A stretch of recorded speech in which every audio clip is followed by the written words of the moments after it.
E aí, pessoal? Como é que foi a semana de todos? Todo mundo animado? Foi mais uma semana de luta, de aprendizados. Está animado? Não está animado, não? E você está aí longe por quê, meu filho? Cadê a sua esposa? Está vindo aí, ó. Então vem para frente. Traz ele para frente. Nada de ficar na... Opa, está começando aí, Marcinha. Está no ar, hein? Está começando. Boa noite, pessoal. Boa noite, minha gente. Boa noite. Mais um dia de estudo, nosso grupo de estudos sobre Sejam todos muito a bem-vindos. grande síntese espiritual. Ô, Jane, eu posso comentar com o presente que eu ganhei hoje? Então, dá licença. Posso fazer uma pequena introdução aqui, enquanto que a gente está no aquecimento? Não, já entrou. Já entramos? Já estamos no ar. Não Pode tem falar problema. para o público inteiro. Eu quero agradecer, porque eu acabei de ganhar um presente. É uma borboleta azul, feita pelas mãos da querida médica, com uma trajetória linda na medicina, Jane, e que fez uma restauração aí da sua vida física e espiritual e vem fazendo, né? Ela estava com algumas dificuldadezinhas, inclusive de enxergar, né? E agora, nessa sua evolução, ela está usando as mãos para demonstrar toda a arte que ela é capaz de desenvolver. Então, ela fica presenteando as pessoas com essas coisas maravilhosas aqui. Então, Que transformação. Ela estava com dificuldade de enxergar, agora está enxergando demais, ampliou. Você nem sabe, é percepções. porque eu não sei se eu tenho... Um dia, né, quem sabe, né? A gente fala um pouquinho sobre a história de Jane. Muito bem. Jane e Sofia. Todo bom exemplo tem que ser... Pois é. Ah, Sofia, dando exemplo. Sofia, nossa... Aliás, esse casal aí é fantástico. Está com a gente há muito tempo. Aturando a gente, né, Tony? Quantos anos vocês já estão nessa 5 anos? 12 anos. Vocês aturam a gente 12 anos, Márcio. Pois é, eu 17. Nós nos aturamos. Não, 17. mas eles fazendo curso com a gente. Ah! Não, 12 não Quantos seja. anos tem a casa? A casa tem... A casa tem quantos anos? Já 16? tem séculos, já tem 17. Várias... 17 anos. Na casa.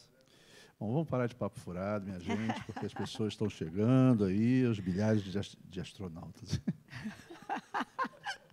Milhares de internautas, né? Quantos tem aí? Já tem 1 milhão aí de pessoas? Vamos brincar, vamos trabalhar, né, gente?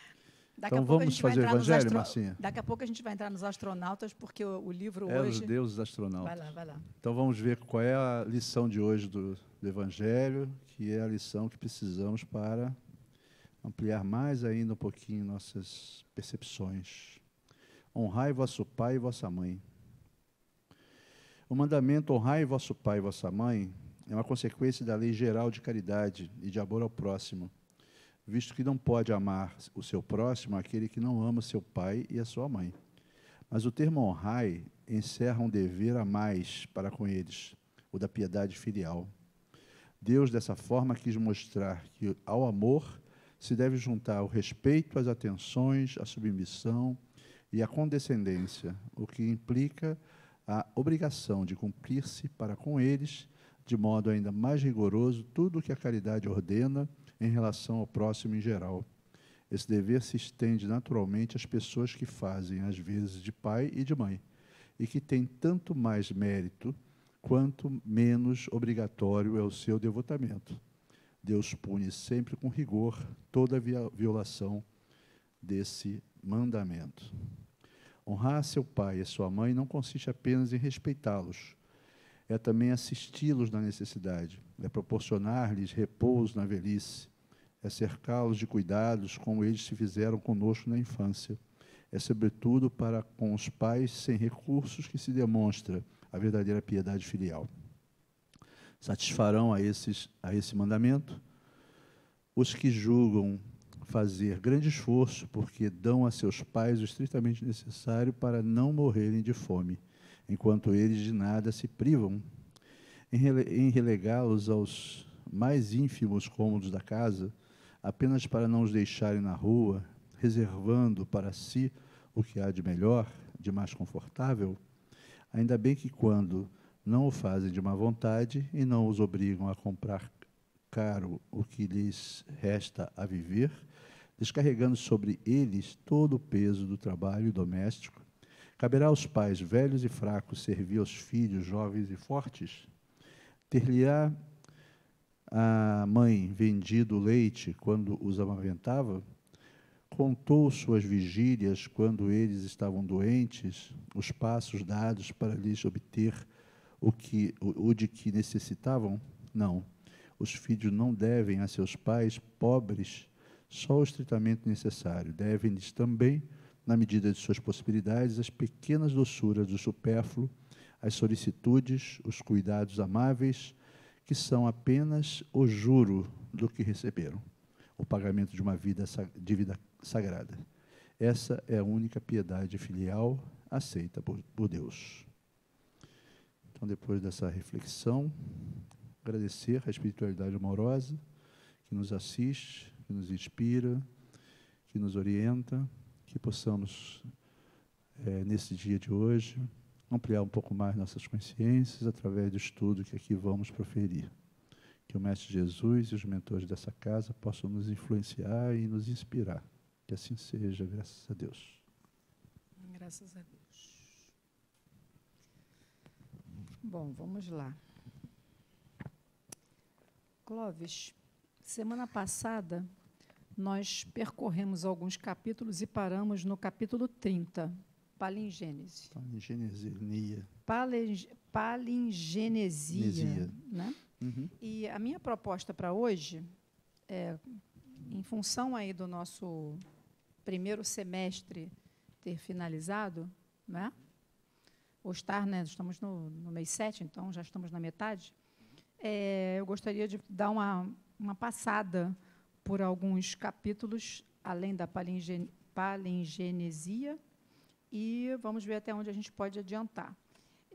Nessas passadas mais largas que eu vou dar, claro e com certeza, a gente vai passar por uns capítulos mais universais, Via Láctea, e justamente aquilo que você se sente totalmente à vontade, confortável para falar, para voar, para comentar. Então, eu vou colocando os pontos e o Clóvis vai mergulhando neles, tá bom? Alguns deles, a gente vai relembrar o início e toda a continuidade desse livro até o capítulo 30. O que ele fala na palingenesia, que eu resumi aqui? Palingenesia no sentido da palavra, né, o que significa? Renascimento, recriação, no caso da doutrina, reencarnação, regresso à vida depois da morte. Então, essa é a ideia geral. A gente sabe que tem um capítulo só sobre isso no Livro dos Espíritos, né, mas aqui é uma ideia geral. E ele trata, basicamente, nesse capítulo 30, sobre a divindade. Então, nós estamos falando, desde o início do livro, sobre a criação, aquilo que nós entendemos como a criação, o que é a matéria, o que somos, as leis universais, a fórmula universal. E aí ele traz aqui, mais especificamente, como é que a gente entende o conceito de divindade. E ele, resumidamente, eu vou trazer aqui, a nossa concepção é que Deus está fora. Por mais que nós estudemos e que a gente fale sobre isso, no nosso dia a dia nós não nos entendemos como deuses, com letra minúscula. Deus é o absoluto, ou seja, o absoluto é, e nós relativizamos. Nós relativizamos e nós também antropomorfizamos. Eu sabia que eu ia me enrolar nessa palavra, eu até ensaiei em casa. Antropomorfizamos, exatamente. Vou repetir, antropomorfizamos Deus. Foi? Antropomorfizamos Deus, está certo. Então, a sugestão que Pietro Baldi traz é que a gente não coloque limite no que é absoluto, porque nós colocamos limites de acordo com os nossos limites. Então, nós, no nosso entendimento do dia a dia, quando nós falamos de sobrenatural, de milagres, o que o autor diz são conceitos absurdos diante do absoluto. Porque para todo efeito tem uma causa, tudo tem uma explicação, mas nós não conseguimos alcançar essa explicação. Eu não sei nem se tudo tem uma explicação. Eu acho que até a forma como nós nos referimos aos conceitos, né, pequenez da gente, talvez a gente até não se refira adequadamente ao que é o absoluto, ao que é o todo. Então, não deveis medir a divindade como medis. Então, ele vai, mais uma vez, ou continuar, nos ensinando esse caminho do entendimento do todo, não é? Do absoluto. Então, ele diz, não deveis medir a divindade como medis a vós mesmos, e não tenteis defini-la. Se quiser somar ao infinito vosso superlativo, se quiser somar ao infinito o vosso superlativo em relação a Deus, dizei, isso ainda não é Deus. Repetindo, se quiser somar ao infinito o vosso superlativo em relação a Deus, por mais que a gente engrandeça, aumente, olhe o todo, tente encaixar tudo no que é possível, né, no nosso entendimento, isso ainda não é Deus.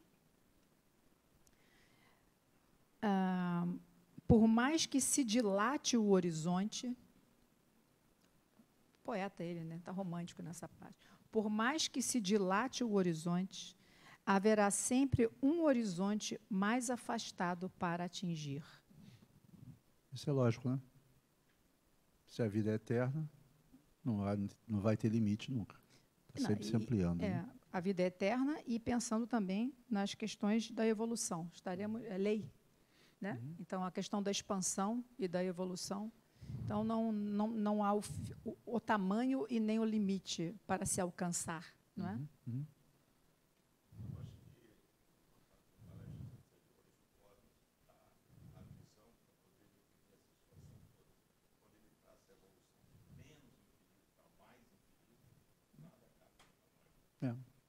Essa é a ideia. E Petrovald, né, como ele mostra aqueles gráficos todos, ele mostra isso no plano. Mas agora ele vai começar a falar o seguinte, cada criação dessa é esférica e vai se ampliando como esferas concêntricas. Então, imaginem toda a criação atômica numa esfera onde eu, átomo, digamos, ou as partículas que estão ali envolvidas, aquilo ali é o universo. Está em expansão, está em evolução, estão se completando, se reagindo uma com a outra. Quer dizer, ali há uma criação em esfera. Daí a gente passa para uma outra esfera, onde a gente já está numa fase mais... onde não estamos mais nessa criação átomo, estamos em criações moleculares, onde as relações atômicas estão mais complexas, as energias mais ampliadas. E se imaginem numa criação dessa. Vocês são moléculas, ali em interação com outros bilhões de moléculas que estão ali se interagindo e progredindo juntas, cada uma com a sua tendência, com a sua capacidade, com a sua motivação, numa esfera onde eles vivem, que para nós é um DX, é infinitesimal. Mas lá naquela esfera é muito amplo. E imaginem esses seres buscando Deus. O que é Deus? Quem me criou? O que eu faço aqui? Qual é o meu caminho? E aí vamos para uma outra esfera mais ampla, onde estamos já falando, estou abreviando bastante, mas já estamos falando numa criação onde somos elementos onde atuamos em formas orgânicas, onde já somos vida na nossa forma de concepção, de que se mexe uma bactéria.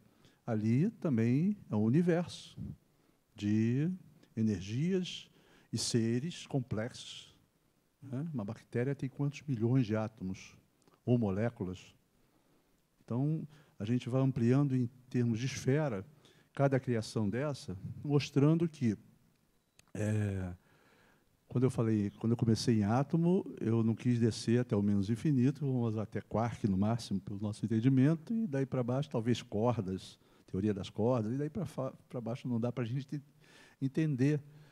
Porque, na verdade, somos complexidades ainda muito rudimentares para ter esse entendimento que nós gostaríamos de ter. E como a Márcia falou, por mais que a gente amplie Deus, está longe, porque Deus está no mais infinito, está no menos, do menos ao mais infinito. Tudo isso é Deus. Nesse universo ou em todos os universos infinitos. Então, pensando por aí, não dá para nós tentarmos mensurar ou entender Deus, porque é como uma célula querendo entender o Deus dela que está aqui gerenciando esses trilhões de células que, nesse universo, olha a minha criação aqui. A minha criação é ampla. Eu estou em 3 dimensões, num planeta como a Terra, olhando para esse universo aqui, que eu mal consigo enxergar, né? Porque a gente consegue enxergar umas estrelinhas no céu, porque estamos aqui no Rio de Janeiro, mas se imaginamos estarmos num lugar com mais possibilidade de percepção de estrelas, vamos enxergar no máximo um pedaço da Via Láctea. E isso é o nosso universo, é o nosso entendimento. Então, cada vez mais a gente percebe que estamos numa criação humana, vindo desde do menos infinito, passando por vários processos evolutivos, sendo capazes de aglutinar matéria, enquanto encarnados, matéria bariônica, e quando desencarnados, matéria perispírito, que envolve o nosso espírito numa caminhada. Semana mesmo eu vi um filme, e a gente vê muito filme assim, né? Era um filme antigo, né, de Roma e tudo mais, e ele era um gladiador, e ele acaba, enfim, tem um contexto, ele acaba fazendo lá o que ele tinha que fazer, ele lutou com um imperador, libertou Roma e tal, mas ele é ferido. O algoz dele fere ele aqui do lado antes da luta, para enfraquecê-lo, porque sabia que ele não tinha capacidade de lutar com honestidade e vencer. Então ele fura ele, que ele estava amarrado, depois bota todo o aparato de gladiador e bota ele na arena para lutar. Todo mundo está vendo lutar, ele é muito enfraquecido e tal. Enfim, no final ele mata aquela pessoa, mas aí começa a aparecer um portal para ele. Ele está desencarnando. E nesse portal, é um portal lindo, né, que aparece para ele, que teve uma vida bastante harmoniosa, equilibrada, por mais que fosse um gladiador, mas ele tem toda uma história que ele chegou lá. Ele não era aquele gladiador truculento, que matava todo mundo. Não, a sequência da vida dele levou a ele aquilo. E ele perdeu uma esposa e filha no passado. Então é muito bonito, porque você começa a ver que ele está, tipo assim, saindo do corpo, saindo daquele torpor daquela criação material, reencarnado, e partindo para onde? O que nos aparece sempre é um portal, ou algo parecido, que nos vai acolher na hora do desprendimento da matéria, porque nós não temos mais capacidade de aglutinar aquela matéria por forças eletromagnéticas que se rompem, fio de prata que se rompe, e a gente não tem mais capacidade de aglutinação daquela matéria. E a morte não é mais do que isso. É a mente, o espírito, não tem mais capacidade de segurar todos aqueles átomos que ele é capaz de segurar, de aglutinar por diversas milhões de forças que ali exercem. Aí aparece aquele portal, ele vai, aí abre a porta primeiro, aí ele volta, vê aquela cena toda das pessoas vibrando pela guerra, pela luta, e ele volta, o portal se abre um pouquinho mais, ele entra no portal e começa a ver uma vibração maravilhosa, de energias fantásticas, de amor, e lá no fundo do portal ele vê a esposa e a filha, que ele ama muito, e ele, na verdade, sofria muito com essa distância, e ele é atraído para aquele novo para aquela nova criação.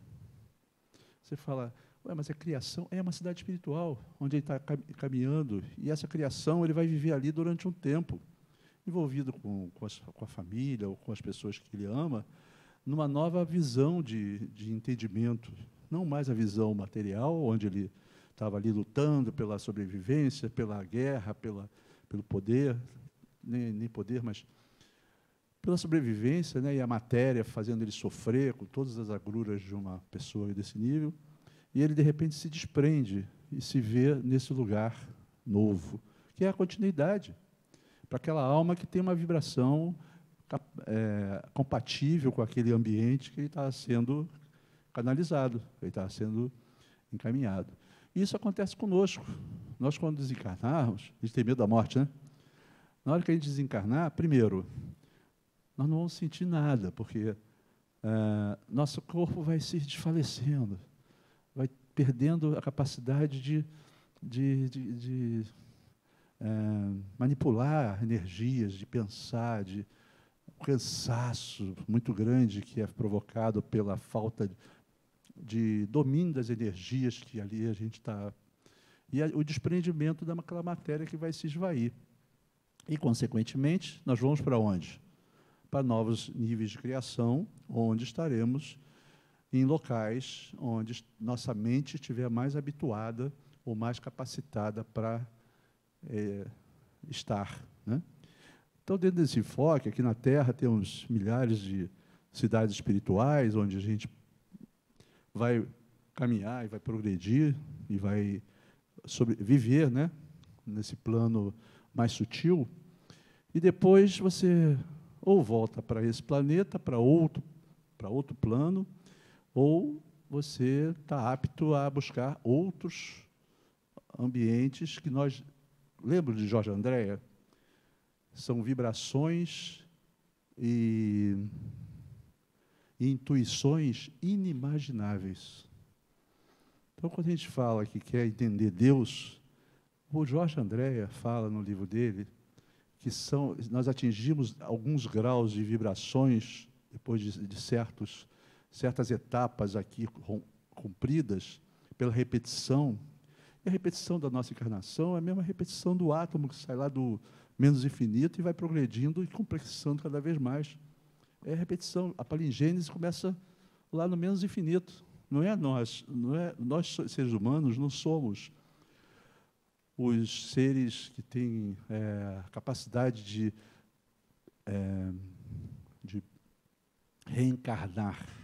O reencarne não precisa ser uma célula está reencarnando. A gente não sabe que a célula tem um tempo de vida curto, dependendo do tipo de célula. Aquela célula morre. Aquela energia vai para onde?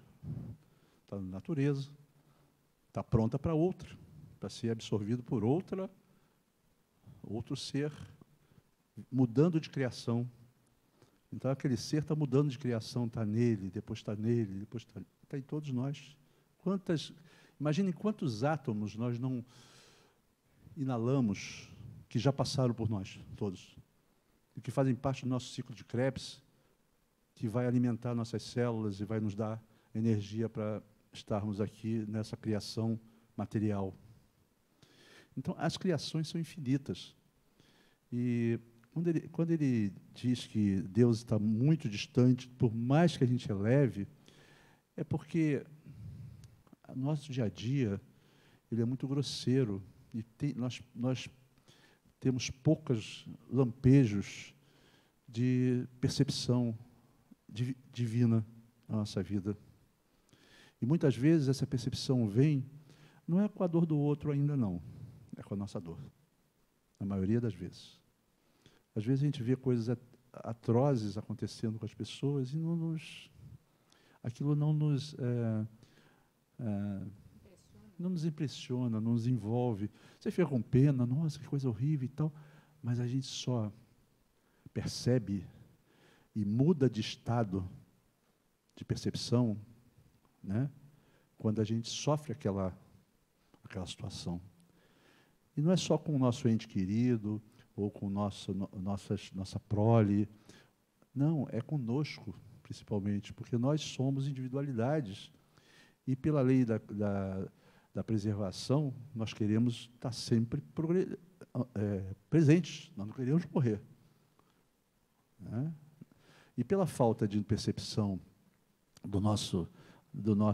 pela dificuldade que nós temos com 5 sentidos aqui encarnados, nós normalmente imaginamos que isso aqui é a realidade. E nós sofremos com isso. Então, na medida que nós vamos ampliando a consciência, estudando, percebendo essas... Porque quando Márcia falar, Pedro Baldi está romântico, na verdade, quem está falando isso aqui é sua voz, que é uma entidade de uma envergadura, que tem várias hipóteses, mas que chega para ele e faz todo o trabalho que ele desenvolveu. Pedro Baldi era católico. Ele era católico. Então você fala, mas como é que ele fala de espírito? Então você vê que o espírito não é... quando a gente vê Kardec falando assim, o espiritismo não é a religião do futuro, é o futuro das religiões, é porque o espírito, como nós chamamos, que é uma coisa semântica, e o que é esse espírito?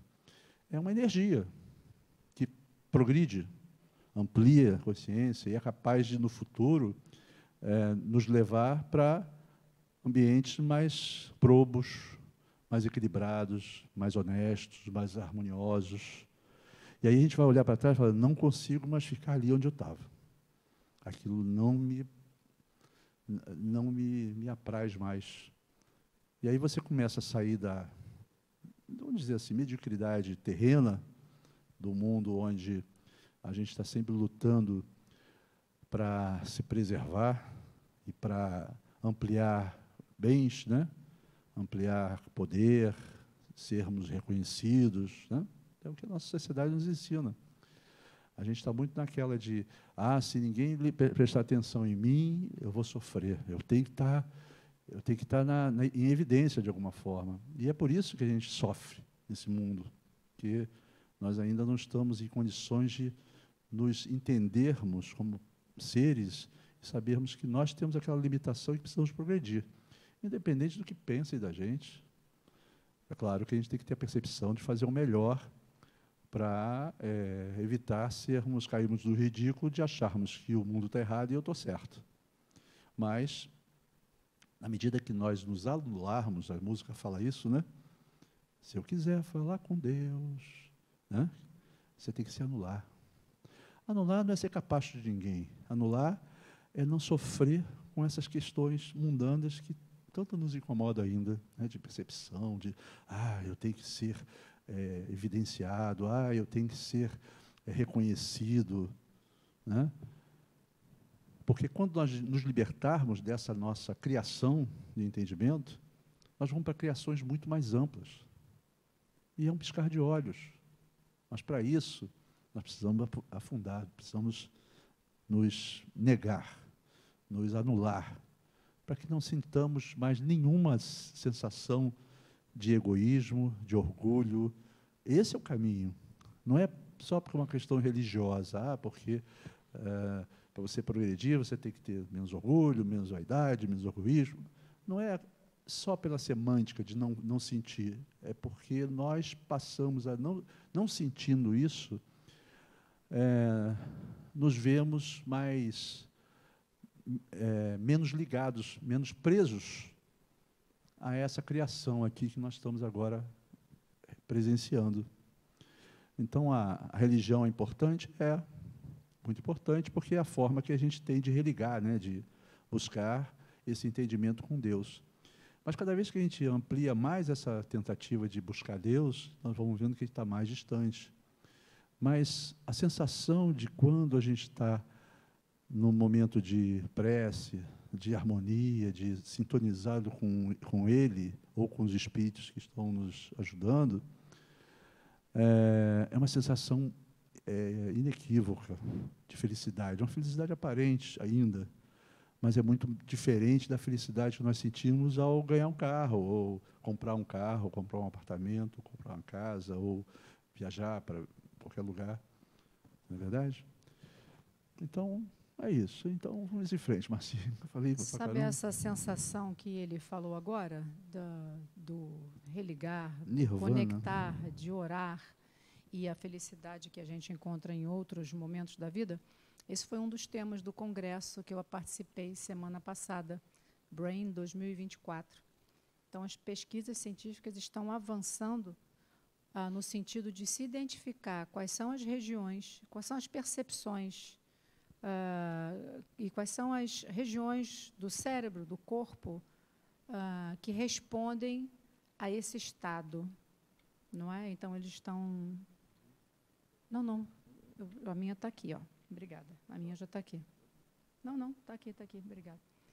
Então, muito interessante o avanço, e saiu, hoje é dia 4 de julho?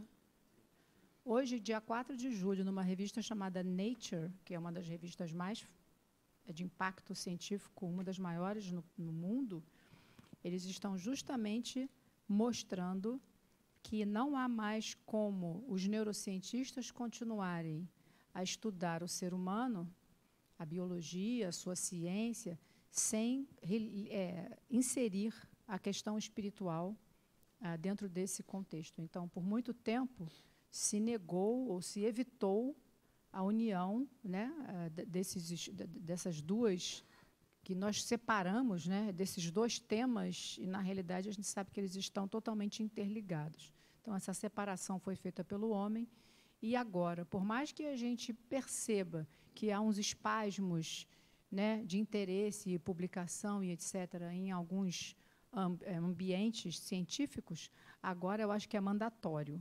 Gente, não dá mais. Agora está na hora. Neurociência se unir com as questões da espiritualidade para entender a natureza do homem. Né? E entendendo a natureza, a gente vai entender a saúde, a doença, o comportamento, as relações. Né? Quanto mais a gente avançar. E aqui no capítulo 31, Márcia, ele comenta uma coisa que a gente tenta passar e tenta entender cada vez mais, e é difícil ainda para nós, mas ele dá a receita toda. Ele fala assim: depois disso, todo homem dotado de inteligência terá o dever de honestidade e justiça. Já existe honestidade e justiça nesse mundo, nessa criação aqui? Estamos longe, né? Mas, na medida que nós, seres humanos, habitantes de um planeta, né, de provas e expiações, que vai para uma regeneração, estivermos aptos a vibrar honestidade e justiça, essa criação muda. Muda para quê? Para honestidade e justiça. Nenhum de nós vai fazer nada que não seja honesto e que não seja justo para nós e para as pessoas que estão à nossa volta. Sentiram a transcendência de uma outra criação numa esfera mais ampla, onde nós estaremos aptos a vivenciar ali? Hoje não estamos numa criação um pouquinho inferior, onde a justiça e a honestidade ainda não são valores intrínsecos à nossa existência. Essa ideia que você traz nesse parágrafo, ela continua dizendo assim, essa ideia tremendamente dinâmica e fecunda, porque é um conceito relacionado à lei, né, à lei de evolução, é suficiente para criar uma nova civilização. Que cada palavra minha reafirma, é ordem, equilíbrio, afirmação. Põe em fuga todos os niilismos, pessimismos e ateísmos, a ideia da cegueira do acaso, da atrocidade do sofrimento, da desordem e da injustiça na criação. E vos torna melhores e vos eleva a cidadãos de um mundo maior, conscientes das leis que o dirigem. Se não estivermos aptos, não estaremos nesse mundo, nessa criação nova que nós estamos buscando. Todos nós aqui estamos buscando o quê? Uma vida mais harmoniosa, né? Mais em paz, em equilíbrio. Isso aqui é fator sine qua non. É necessidade para buscarmos esse tipo de nova criação. Então, temos que exercitar. Toda vez que nos sentirmos ainda desonestos, façamos uma reflexão e vamos tentar mudar. Toda vez que nós nos sentirmos injustos, em vez de ficar reclamando, porque fulano foi injusto comigo, e quantas vezes eu fui injusto com os outros? Será que eu agi da forma correta?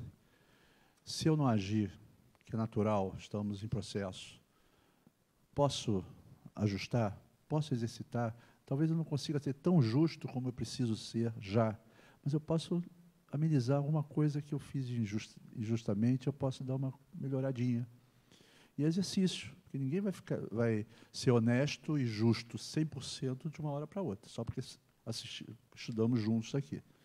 Então, isso é uma essência de uma sociedade transcendente, onde, consequentemente, as dores serão menores, né?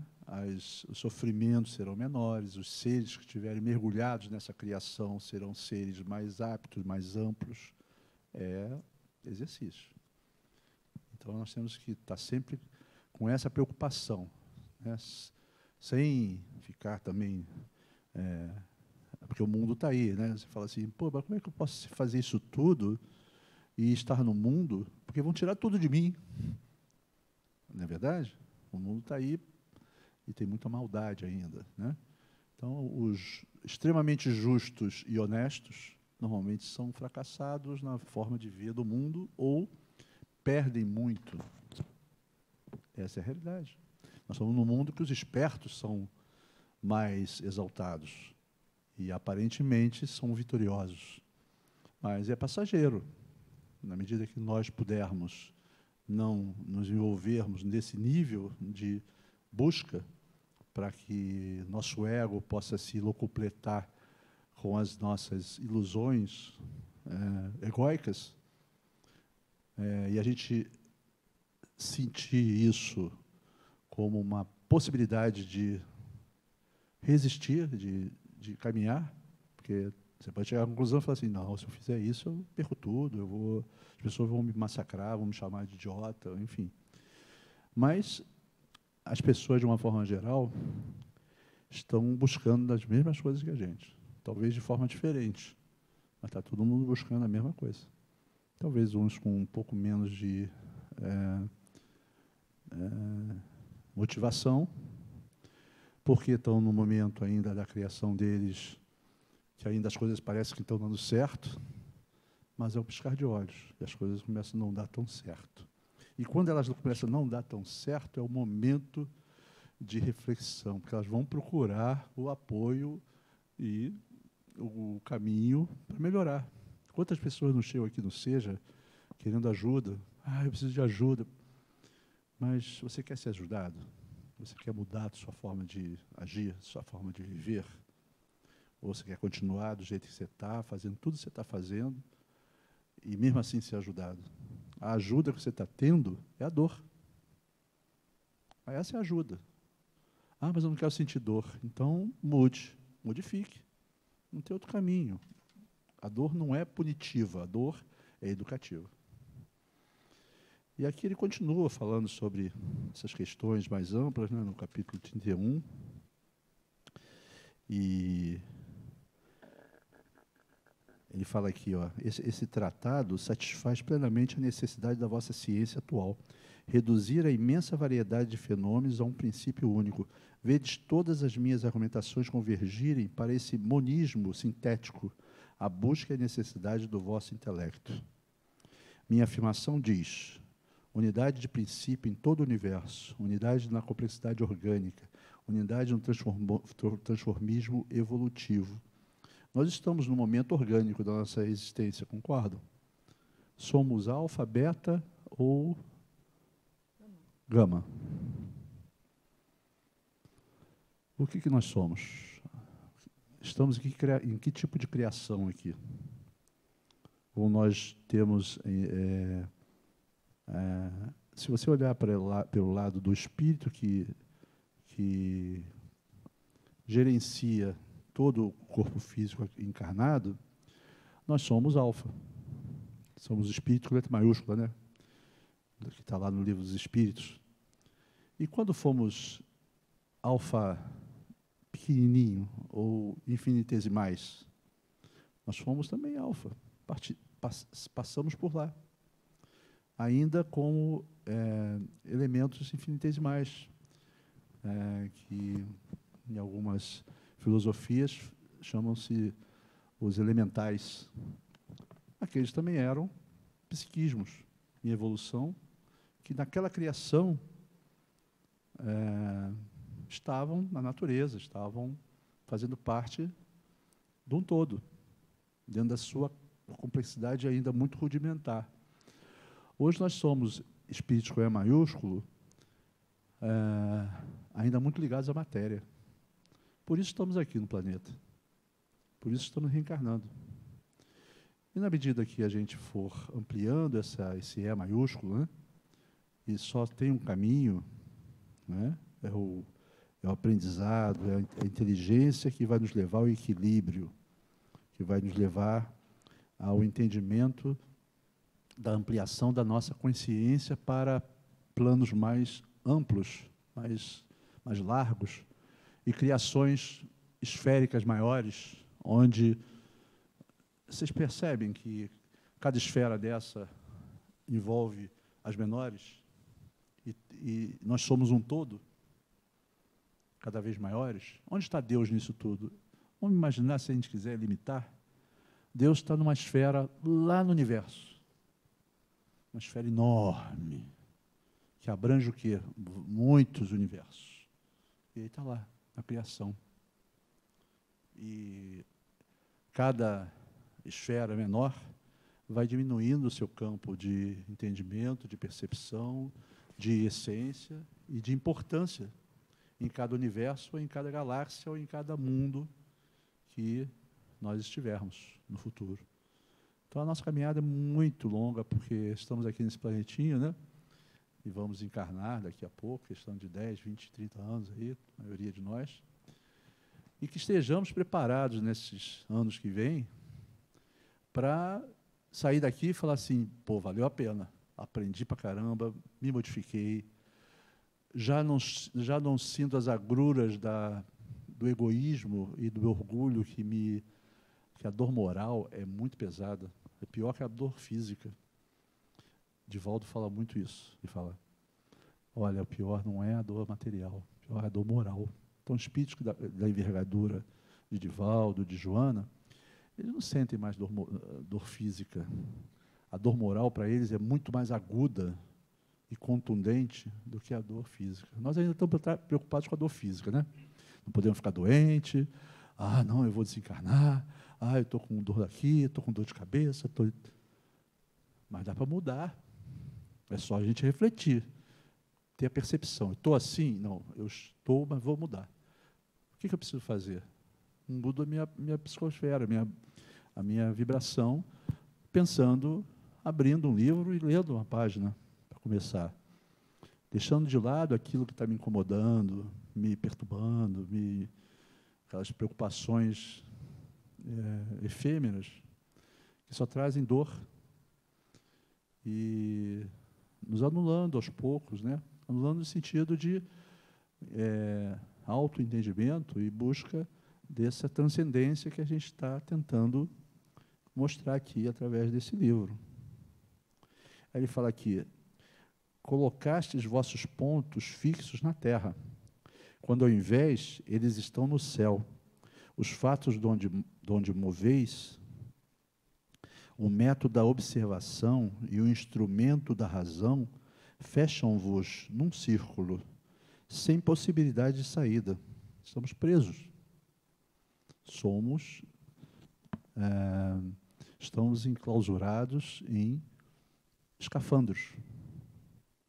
Lembre-se da figura do Jorge Andréa, que a gente sempre traz, daquela pirâmide invertida. Sim. E dos limites que ele coloca nesse período que a gente está experimentando, né? E com as paredes, né? Com os limites daquela pirâmide. E a gente já consegue enxergar naquele desenho a dissolução dessas paredes, né? Sem Sim. limites. Sem limites. E aqui ele continua, jamais discutistes vós mesmos e nem pensastes que se devesse superar vosso instrumento. Esta é a primeira coisa a fazer. Eu quebro os grilhões e escapo do círculo em que vos haviam trancado vossa ciência e vossa filosofia. Então, ainda estamos enclausurados nas religiões, né, nas questões dogmáticas, aquelas coisas pequenas de poder. Minha religião é melhor que a outra. Quando a gente já viu aqui pelo próprio Kardec, que até no nosso lar tem vários tipos de religião lá. Tem a sala das orações, cada um vai para o seu escaninho, para o seu nicho, fazer suas orações. Era preciso quebrar de uma vez por todas esse anel. Análise e síntese, síntese e análise. E encontrar um ponto de partida fora do vosso relativo. Então, a gente precisa refletir. Que relativo é esse que eu vivo? Que criação em que criação eu estou? Cada um de nós está numa criação, com seus problemas pessoais, com a sua vida, com a sua família, com aquele círculo de pessoas. É a criação dentro da criação. Aqui nós estamos numa criação maior, onde estamos já buscando um entendimento juntos, independente de cada um de nós, das nossas agruras, dos nossos problemas lá fora. Mas lá fora nós temos as nossas criações menores, são nossas famílias, nossos trabalhos, nossas buscas, né? Então, ele continua. O nosso próprio corpo, as nossas estruturas também são Nossas os nossos estruturas, limites, né? tudo isso é prisão, né, Márcia? Uhum. Um sistema filosófico ou científico pode ser uma concatenação e uma construção perfeita, do ponto de vista lógico e matemático. Mas o ponto fixo, a base de onde partis, está sempre lá, no relativo. Por isso, vossas construções são em tão grande número e tão diferentes, todas prontas a ruir. Entendem? Cada um de nós temos as nossas construções que nos prendem às nossas dificuldades, às nossas dores. Então, na medida que a gente vem para cá, ou vai estudar, ou vai tentar ampliar as nossas consciências e sair dessa bolha que cada um de nós está, sem abandoná-la, né? Ninguém está pregando aqui, ninguém vai virar monge, vai lá para o Tibete para poder progredir. Nós estamos no lugar certo que precisamos estar. No lugar certo, na família certa, tudo certo. Nós podemos, nessa criação individual de cada um de nós, sermos os melhores possíveis. Fazendo o quê? Honestidade e justiça. BIP. Benevolência, indulgência e perdão das ofensas. Isso aí é primordial. Se queremos partir para outras amplidões de consciência e de busca de mundos mais nobres, que nós achamos que nós já merecemos, a pergunta é, você já pratica o BIP? É a primeira pergunta. Você é benevolente? Você é indulgente? Você perdoa? Sem isso, é como se estivéssemos vestidos com aquela couraça do escafandro, tão pesados. Não, eu não consigo ser tão benevolente, eu não consigo ser tão indulgente, eu não aceito os erros do próximo, e eu não sou nem um pouco, eu não sei perdoar. Me agrediu, eu bato com força maior, para não agredir de novo. Então, está aqui.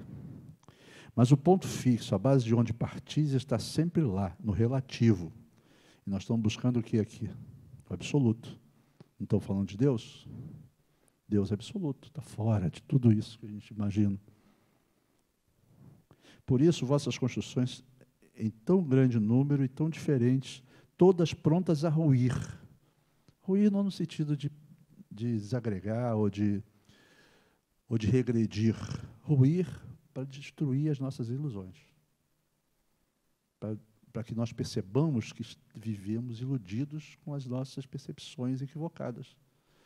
E essas percepções é só parar e ver. Isso me traz paz, isso me traz harmonia, isso me traz liberdade espiritual.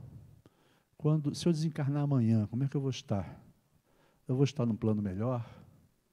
E esse portal que vai se abrir para mim é um portal de luz? Ou eu vou ficar aqui no umbral da Terra ainda apegado às minhas questões que eu não consigo me desvencilhar? Se ficar assim, vamos perder tempo e vamos ter que apanhar, vamos ter que... A gente vê aí na mesa mediúnica, toda hora, aparece um monte de espírito que está aqui, preso às posses, às brigas familiares, às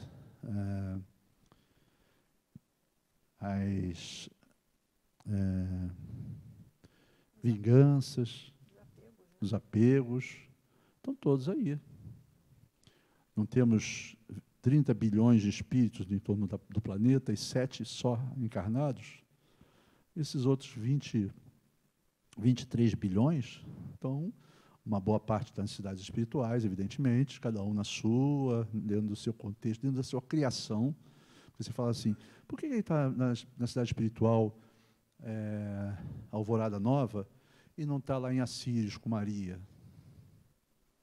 Ou em outra cidade espiritual, de qualquer outro orbe, ou qualquer outra estrela? Por que não? O que nos impede? Essa capacidade de vibrar e estar na mesma sintonia que aqueles seres estão, porque senão seremos delinquentes lá. Essa é a realidade. Então, como é que eu faço para chegar lá? Eu tenho que deixar de ser delinquente, no sentido de... Aqui não, acho que não somos delinquentes, evidentemente. Nós estamos progredindo e tal, mas se você olhar para um planeta que nos olha como símios, como está na Gênesis, né? Eles chamam a gente de símios, não no sentido pejorativo, mas no sentido de criação. Nós estamos na criação ainda da disputa barata, de poder, de barganha. Eles já estão em outra esfera de buscas, né? Então, para finalizar aqui esse capítulo, então, muitas vezes sabeis pelo poder da mente, mas depois vosso coração não segue junto. Então, a gente já pensa, mas o coração acompanha. E nós agimos. Porque aí vem a razão. A razão é o resultado da reflexão, fiz errado. Poxa, não sei ainda praticar o BIP. O que eu preciso fazer? Abra seu coração. Tenta praticar até conseguir. E vai ter que conseguir. Esse é o caminho, não tem outro. A evolução é isso. E é, muitas vezes, demorado. Depende só de nós.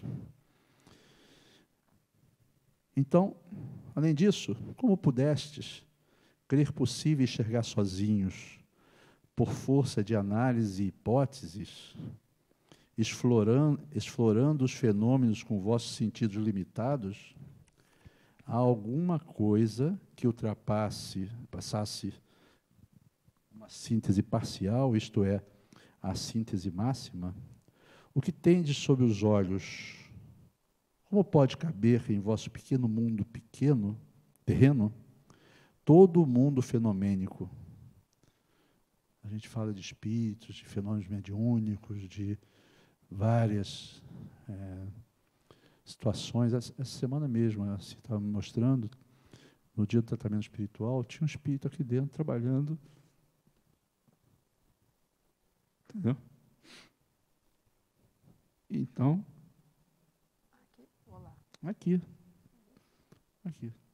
preparando as cadeiras, os lugares para as pessoas que vão chegar. Então, o que está fazendo aquele ser ali, aquele psiquismo? Perdendo tempo. Já é um psiquismo de amor, está ali trabalhando pelo próximo. Não tem a mínima percepção ou a mínima vontade de se exaltar ou de se mostrar. Está ali, sozinho, cadeira por cadeira, preparando a chegada das pessoas sexta-feira no tratamento espiritual. Entretanto, eu resolvo, mas mudando de sistema, arraso o método indutivo para substituí-lo pelo método intuitivo. Mas nem por isso deixo de dirigir-me e de ficar aderente à realidade, verdadeira base de qualquer filosofia. Eu vos digo, as realidades mais poderosas estão dentro de vós. Olhai o mundo, não com os olhos do corpo, mas com os olhos da alma. Os métodos dos quais tanto se ocupam certas filosofias, os métodos clássicos de pesquisa que vos parecem inabaláveis, já deram até agora todo o seu rendimento. São meios superados, que não vos farão mais progredir um passo sequer.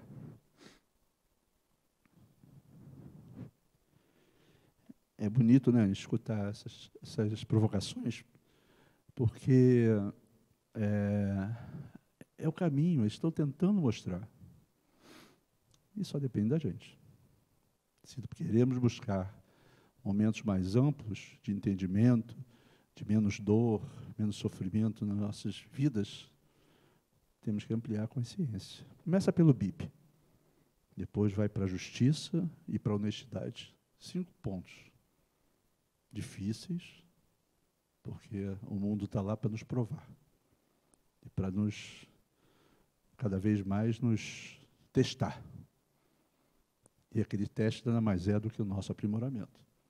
Então, que saibamos aproveitar a oportunidade dessas que chegam para nós, através da nossa vida, cada um de nós, porque ali é o que nós precisamos trabalhar. Você quer falar alguma coisa, Marcinha? Aí ele vai para o capítulo 32, falando de Gênesis do universo estelar, nebulosa, astroquímica, espectroquímica. E aí acho que a gente podia deixar para quem gosta muito dessa área, buscar aí o entendimento. Porque estamos no todo, né? E a gente fala assim, por que eu vou desencarnar e vou para nosso lar e não vou para Sírios? Muita pretensão tua, né? Para Sírios, onde Maria, nós fazemos um tratamento espiritual aqui sexta-feira, a última música é sempre a música de Maria. É uma emoção. É verdade. É um negócio assim que a gente não consegue nem externar, né? E ter a possibilidade de a gente estar cantando para ela, sabe? É uma energia maravilhosa. Aí a gente fala assim, poxa, por que eu não estou lá em Sírios, ou em Orion, que faz parte daquele complexo, né, daquele sistema maravilhoso, de almas muito mais amplas, que são devas trabalhando na construção dos universos, desse universo e de outros, amparando os seres como os da Terra, né, como de outros orbes que estão em crescimento, estão sendo vigiados, estão sendo amparados por essas beatitudes, não no sentido religioso da coisa, né, que a gente aprende lá a maioria de nós somos católicos, né? Tudo aquilo que o catolicismo mostra, as religiões de uma forma geral, essa beatitude é muito intrínseca de cada um de nós, nos momentos que a gente consegue perceber, que seja pouquinho tempo, 5 minutos, 10 minutos, 1 hora por dia em oração, escutando uma música harmoniosa, escutando, está em perturbação, está num momento difícil, bota uma música no carro e vai escutando aquilo.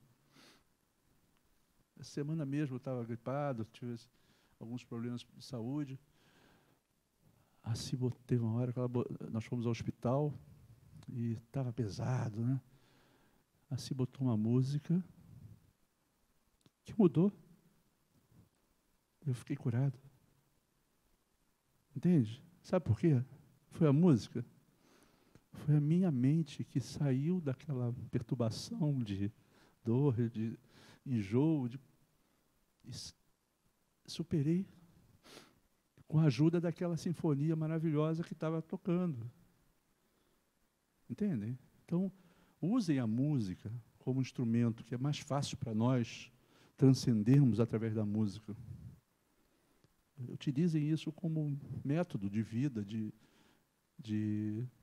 toda vez que puder, ouçam a música, ou pegam um livro e abrem uma página. Pô, estou em perturbação, eu estou sofrendo, estou preocupado. Abre o livro. Bem-aventurados os que são mansos e pacíficos. Leia uma página. Muda tudo. Até porque a gente percebe que aquilo ali não serve para nada. A minha preocupação não vai levar a nada, porque não vai acontecer nada. Eu estou preocupado, desnecessariamente. E se tiver que acontecer alguma coisa, eu vou ter que encarar aquilo como de uma forma educativa e vou lá e vou entender dessa forma.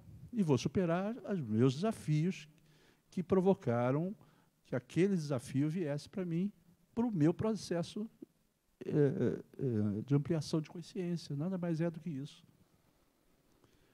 Mas a gente normalmente reclama, né?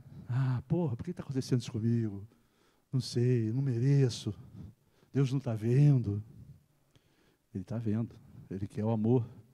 Ele ama todos nós e quer o nosso progresso. Então, cada gotinha de dor que vem para nós, que ainda é a forma que a gente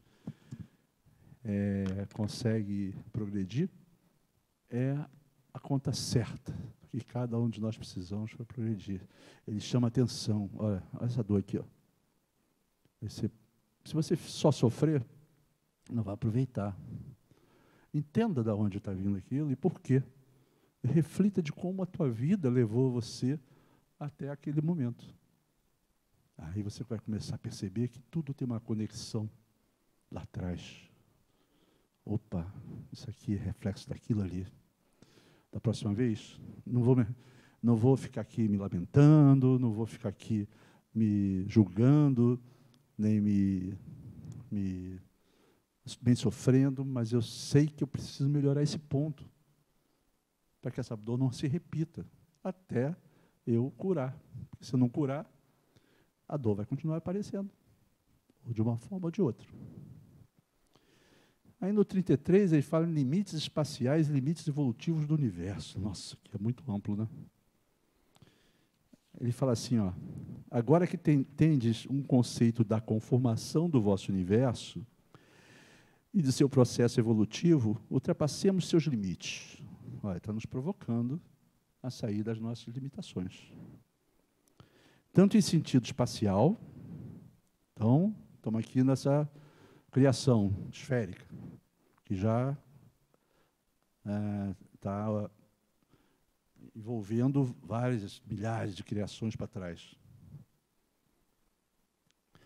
Pensai que esse universo imenso e tão maravilhosamente complexo é o mais simples, enquanto pode ser perfeitamente concebível para vós, entre os universos nos quais este se transforma por evolução.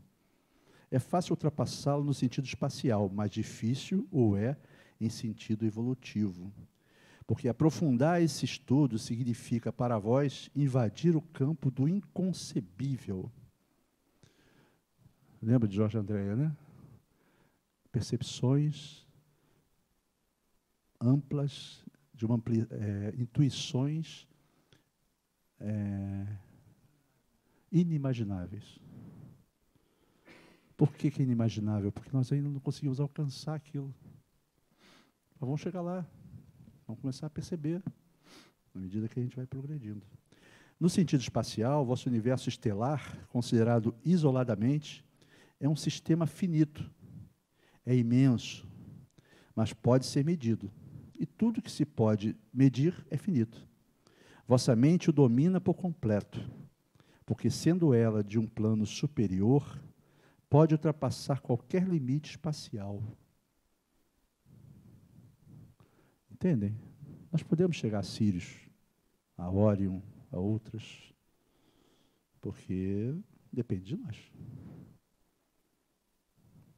Se podeis, num corpo tão frágil e pequeno, voar conceptualmente, tanto que podeis compreender o universo físico, o qual jamais poderíeis percorrer todo materialmente. Por quê? Se viajarmos à velocidade da luz, 300 km por segundo, nós vamos atravessar a Via Láctea em 120 mil anos-luz. 120 mil anos viajando na velocidade da luz, a 300 mil km por segundo. Então, materialmente, se a gente nos imaginar numa nave espacial que viaja a 300 mil km por segundo, que é uma velocidade máxima einsteiniana, né, concebida por Einstein, nós vamos levar 120 mil anos luz para atravessar a nossa Via Láctea. Então, como está na hora... Eu ainda estou na Via Láctea, mas até chegar a hora... A Márcia sempre me trazendo para o chão. Muito bom, Márcia, obrigado. Então é isso, gente. Leia o capítulo 33. Vamos nos provocar para limites espaciais e limites evolutivos do universo, para a gente poder sair da casca, pô. O que nos espera lá fora? Eu posso desencarnar e, em vez de ficar aqui nessas cidadezinhas, em cima de Minas tem tal, então não sei o quê. Eu posso sair, eu posso criar um novo perispírito mais adequado a um plano mais amplo, ou ter que ficar ainda com aquele meu perispíritozinho rudimentar que vai me prender ainda no planeta Terra, porque enquanto eu não criar um novo perispírito, partindo da premissa que eu preciso de um perispírito ainda, né? No futuro, não vamos precisar mais de perispírito, porque o nosso espírito vai estar tão livre que não precisaremos mais fabricar perispíritos do orbe onde estamos vivendo. Então é isso, minha gente. Desculpe aí eu ter me estendido. Então vamos. Quer fechar, Marcinha? Agradecer. Eu vou fazer esse encerramento hoje de uma forma diferente. Eu quero agradecer ao Clóvis por ser esse veículo e esse instrumento de mensagens tão diferenciadas hoje, né, que saem um pouco da nossa rotina, mas foram palavras muito inspiradoras, foram profundas. Eu senti uma grande paz, não sei se vocês sentiram. Então, eu quero agradecer profundamente a espiritualidade maravilhosa dessa casa por nos permitir experimentar palavras, ensinamentos, conceitos e direcionamentos tão profundos, vindos do coração, e vindos das mentes mais elevadas que nós temos a capacidade de compreender. Então, quero agradecer do fundo do coração por essa oportunidade. Obrigada, Clóvis, e obrigada a todos que estão aqui, dividindo, compartilhando e multiplicando esses conhecimentos e formando essa egrégora tão especial. Obrigada. Graças a Deus. Graças a Deus, que assim seja. Boa semana para todos, gente. Estudem o capítulo 33, tá bom? Vou perguntar o limite espacial de cada um na próxima aula, hein? Quero saber onde cada um de nós queremos chegar. Tá bom? Beijo, vamos com Deus. Só para lembrar, se pediu para avisar, que toda vez que vocês descerem, quando puderem, assinar um abaixo-assinado que nós estamos fazendo para instalar um quebra-mola em frente ao Instituto e para também conseguirmos um ponto de ônibus para a comunidade ali bem em frente, porque o ponto está distante, eles estão andando quase 1 quilômetro até chegar ao Instituto e ali tem uma curva muito perigosa.